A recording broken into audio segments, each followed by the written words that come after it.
Hi guys, welcome to another crochet tutorial with me, Laura, and the first of a new monthly series called Stitch Study. So from now on, every month I'm going to be sharing a new video tutorial of a stitch that you may or may not know, some unusual stitches and maybe some that are more familiar. But each month I'm going to be doing a tutorial on a new stitch, and we're going to be putting together a real collection of stitches, so like a big stitch library. And if you join me on Patreon as well, on Patreon you're going to get some exclusive extra benefits where you can take that new stitch that you've learned and get some exclusive patterns and written patterns, and also chart diagrams to go along with it, and talking in more detail about how to make it bigger for, say, blankets and things like that. So do check out my Patreon. For example, the stitch today is going to be the bean stitch, and the exclusive patterns available on Patreon are going to be for this headband and also this really cute mug cozy as well, which utilizes the stitch. So let's begin and have a look at the bean stitch. So the bean stitch gets its name because it creates this beautiful texture that look like little beans, like little cocoa beans or little coffee beans. And a lot of people confuse this stitch with the puff stitch, and if you join me on Patreon we'll go into more details about the differences between the puff stitch and the bean stitch. But basically all that's different with the bean stitch is it starts off very slightly different, and it's worked in such a way that it creates this crisscross effect like this. So it's kind of like a puff stitch variation, but as you can see here on this headband, which like I said you can get as an exclusive pattern on my Patreon. So, but we're going to just create a simple swatch to show you today how to do the bean stitch. So I'm just using an Aran worsted weight yarn with a 4mm crochet hook, but obviously you can use any yarn and hook size that you like. So we're going to create a little slip knot, and we're going to work to units of 2. So this stitch, the bean stitch, is worked to units of 2. So I'm just going to create maybe 12 chains to begin. So 1, 2, 3, 4, 5, 6, 7, 8, 9, 10, and 11 and 12. So I'm just going to do a little tiny swatch of 12 chains, but you could do 14, 16, 18, 20, so on and so forth. So just work to a unit of 2, and then that's it. So we're not adding anything extra. We're going to work straight into our second chain from our hook. So we don't count the loop on our hook. There's our first chain, there's our second. And this is where the bean stitch is different to the puff stitch, because we're going to go straight into this chain. So we're not going to yarn over first. We go straight in, bring the yarn through, bring up a little loop, then we yarn over and go back into the same chain, bring the yarn through, and do that one more time. Yarn over into the chain, bring the yarn through. So we end up with 1, 2, 3, 4, 5, 6 loops. We yarn over, pull through all 6 loops, and we finish with a chain 1. And that's our first little bean stitch. And if we turn it over, you should see those 2 bits of yarn there, which create the sort of bean stitch texture. Then what we're going to do is we're going to skip a stitch. So we skip 1 chain and then we go straight into the next chain. Again, we don't yarn over first, we go straight in, bring the yarn through, bring up a slight loop, then we yarn over, go back into the chain, bring the yarn through, yarn over one more time into the same chain. Then we yarn over, pull through all the loops and chain 1. And that is basically the bean stitch. So we're going to repeat that all the way to the end.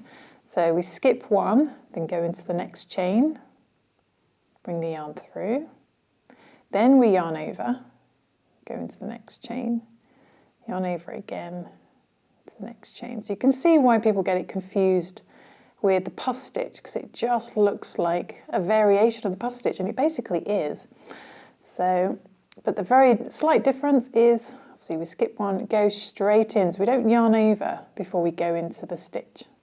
So that's one difference. Then we yarn over before we go in again. We do that one more time. And then we yarn over, pull through all the loops and chain one.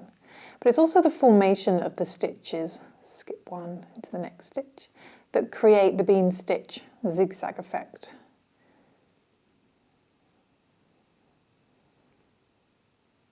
Then pull through all loops.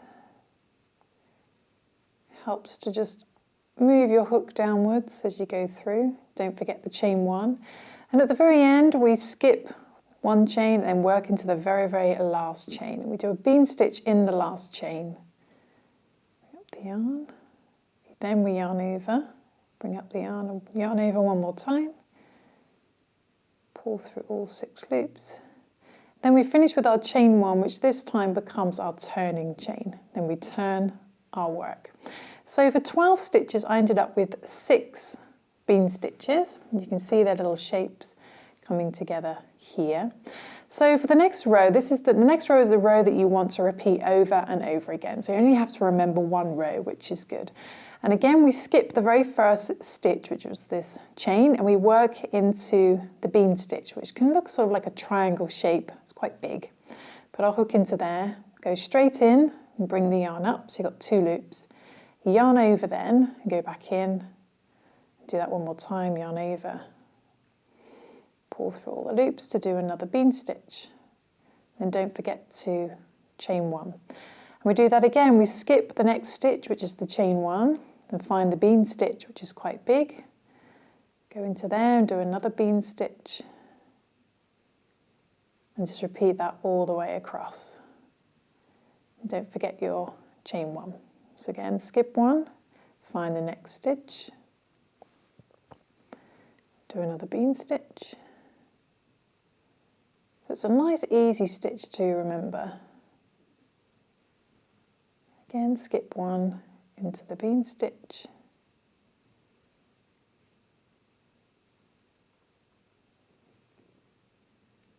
Yarn over, pull through all loops, chain one more time. So skip one into the next stitch.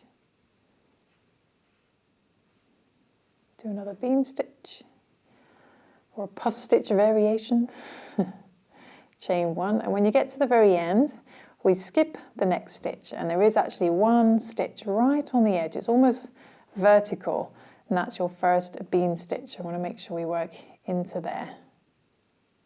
So we go into there, bring up a loop, then we yarn over, go back in, do the same thing again, pull through all loops, and then we do a chain one, which becomes our turning chain, and we turn and we just repeat the same thing again. And as you can see there, they have started to create the kind of zigzag effect. So again, we just repeat row 2 then. So we would skip the first stitch and work into that bean stitch, and we just do the same thing again all the way across.